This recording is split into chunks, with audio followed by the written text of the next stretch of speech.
Hi, welcome to Gray Matter Video, an industry leader in videotape rental, and only mostly because they don't exist anymore. Here, you matter. Each video cassette on our shelves is a 100% unique and totally organic horror experience, magnetically and neurologically infused with the true sensory experience of someone that witnessed terror, extreme trauma, or death in either our dimension or an adjacent one in our metadimensional stack. And most importantly, they're ethically sourced, harvested directly by our corporate curators from a once-living human brain. So why should you choose Gray Matter Video? Because we offer a unique horror experience like no other from our sole remaining location at 40... Do not listen to this advertisement. Do not go to Gray Matter Video. They're warping your perception. They're altering your brain chemistry under the guise of harmless entertainment. They cannot be trusted. And either way, it's not like it's your brain getting harvested, so it's really no worse than what happens to cows so you can buy a gallon of milk. Anyway, we offer 2-day rentals, 3-day rentals, and our Monday Fun Day double feature snack pack, which include... There is a specter haunting your local shopping center. Don't let them deceive you. Your neurochemical receptors have already been affected. Do not go to sleep. Do not listen to white noise, and lock your doors. Stay awake, stay alert, and do not, under any circumstances, go to Gray... Hello? You understand why it's hard for me to believe you. Makes my skin crawl just thinking about it. If it's what I think it is, then it shouldn't even exist. What is that thing? Everything's You gotta get out of here. What's going on? Are you all right? I don't want to listen for the next couple of seconds. Don't you take another step. What's happening to me? Even for me, this is a weird one. Sorry about that interference, it should be taken care of now. Some people just don't know how to have fun. But if you want good old-fashioned psychedelic horror and science fiction without having to turn your brain off, there's really only one choice. Gray Matter Video. We know you can't resist. Gray Matter, an acid horror anthology podcast. New episodes monthly, each one narrated and fully acted for your listening pleasure. I'll see you there. And don't touch that dial. Subscribe now.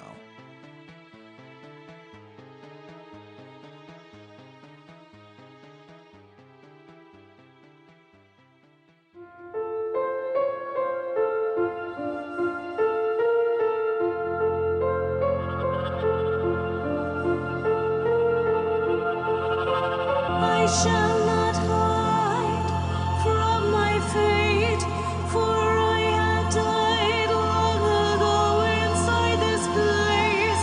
I grew these wings, and I shall fly, for I have died long ago inside this place.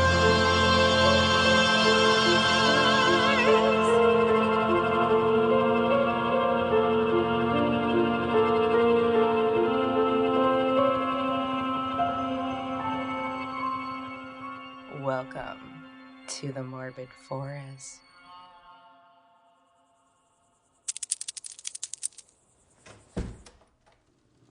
Ah, there you are. And where have you been, mister? Are you serious, Larry? I told you. No web snacks before big meals. You'll ruin your appetite. Now, go wash your legs and in between your claws. It's time for dinner.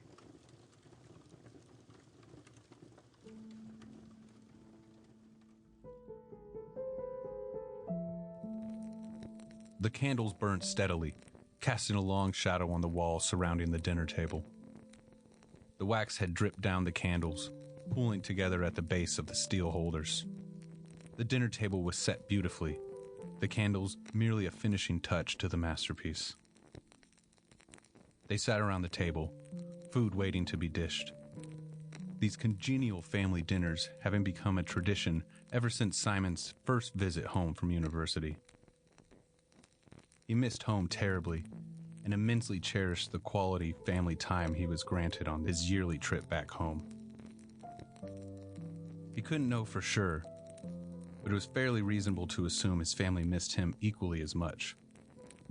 Not to mention, these family dinners were a lovely escape from the typical university diet that consisted of minute noodles and bulk bananas that turned brown the day they were bought. He always made a point to cook these lavish meals, not just because he enjoyed cooking, but also to showcase his talents and treat his family to specialty dishes he had borne witness to on the various cooking shows he indulged in when he wasn't studying. Here they were now, tremendous roast beef with potatoes and Yorkshire pudding before them. Glasses of wine poured for each of them, even his underage brother, seeing how this was a special occasion. He was allowed 1 glass of wine. Dressed in their Sunday finest, they looked the part of a family having a meal in a movie or similar setting. The 2 brothers dressed matching brown chinos with white shirts and blue blazers. Their father, sitting at the head of the table, was donned in a full black suit with a white shirt. Diana, the mother of the house, sat in a stunning blue summer dress with pearls around her neck. Let us pray. Yet another family tradition, this one undertaken before meals. Their heads were bowed as the prayer said, rose to the heavens. Food dished and plates full, Simon talked about university. He told them of the assignments he had completed, the societies and clubs he participated in, and the many friends he had made. Truthfully, he was failing nearly all the units he was undertaking, had been rejected from joining the clubs and societies he had applied for, and had 2 friends he saw on a regular basis. But the food was good, and the company better. So what harm would a couple of white lies do? He filled up his wine glass more than a few times as the stories he told flowed.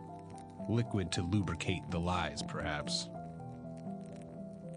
The wax at the bottom of the candles had pooled even more since the start of dinner. The shadows danced on the wall merrily, seemingly imitating the splendor of the family dinner being shared. Simon looked at his brother Kyle, and his heart filled with love. He missed his brother more than anything when he was away, and being back with him meant the world to Simon. Sitting at the table, his story stopped, and his thoughts drifted away. Far, far away. He recalled a time when they were young, much younger. They were typical young kids. They didn't get along, as siblings often don't. In this particular incident being recalled, Simon had broken a lamp in the living room, and when asked by his mother about it, he blamed Kyle. Needless to say, Kyle was given a spanking by their extremely stern mother. Lamenting on the wrongful punishment he had caused on his younger brother, he felt a pang of regret and sadness. Kyle had grown to be such an incredible brother to him, even after the mistreatment bestowed upon him. Simon wiped the tear building up in the corner of his eye quickly, pretending to scratch his eye. Looking at his parents now, the love he felt for them overwhelmed him, and he excused himself to the bathroom to quell the tears and compose himself. His parents had been nothing but great to him all his life, granting him every desire and wish, being there for him in every way imaginable. God, how he loved them. He wouldn't trade them for the world. He looked at himself in the harsh bathroom light and saw his eyes were red from crying. No matter. Red eyes were also a symptom of fatigue. He would just say he's tired. He sat on the edge of the bathtub and looked down at the checkered floor tiles, becoming almost hypnotized by the constant black and white design. Snapping out of the daze, he looked around the bathroom. It was all the same as it was last time he was home. Nothing had changed. The fuzzy blue toilet seat cover still sat atop the lid, the toothbrushes all grouped together in a cup on the sink, and the colored towels for each family member hanging on the towel rail. His bedroom had remained equally untouched since his departure. The single bed still sat on the side of the room, with his desk occupying the opposite side. His karate trophies and medals still hanging on the shelf above his bed, and the incredible collection of comic books sprawled under the bed. It was his sanctum. He had moved from the bathroom and now lay on his bed. Taking in the tranquility and joy of being at home, Simon drifted asleep.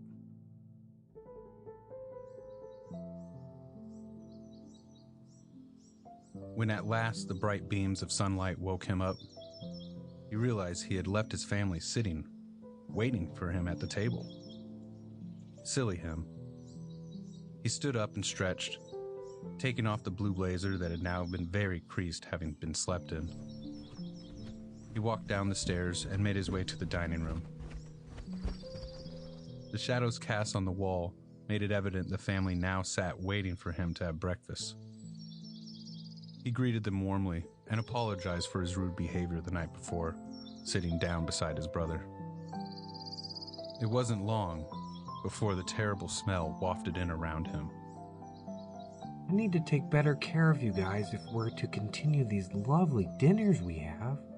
He pushed his chair back and walked to the kitchen. Reaching under the sink, he grabbed the formaldehyde. He would need to make a better mixture, but for now, the formaldehyde would be sufficient. He walked back to the dining room table and took his family, one by one, to the garage. He needed to fix them to stop the smell. They had grown stiff again, and his mother's skin had begun to peel from her face again. He would have to try to stitch or staple them back on. He couldn't bear to lose them. He just loved them way too much. What better way to be able to have them around forever than to keep them preserved? He took their dinner clothes off and laid them on his work table. He could not afford to be so forgetful. He had to take better care of them, or they would not make it to the next time he came home. There was no way he was going to lose them after doing everything he could to keep them. They were going to be fresh forever. This world would not take them from him. He had taken the necessary steps to ensure that. Living in an isolated house in a nobody town had its advantages. Nobody would find and take them from him. They would be here, waiting for his return so they could have their lovely family dinner.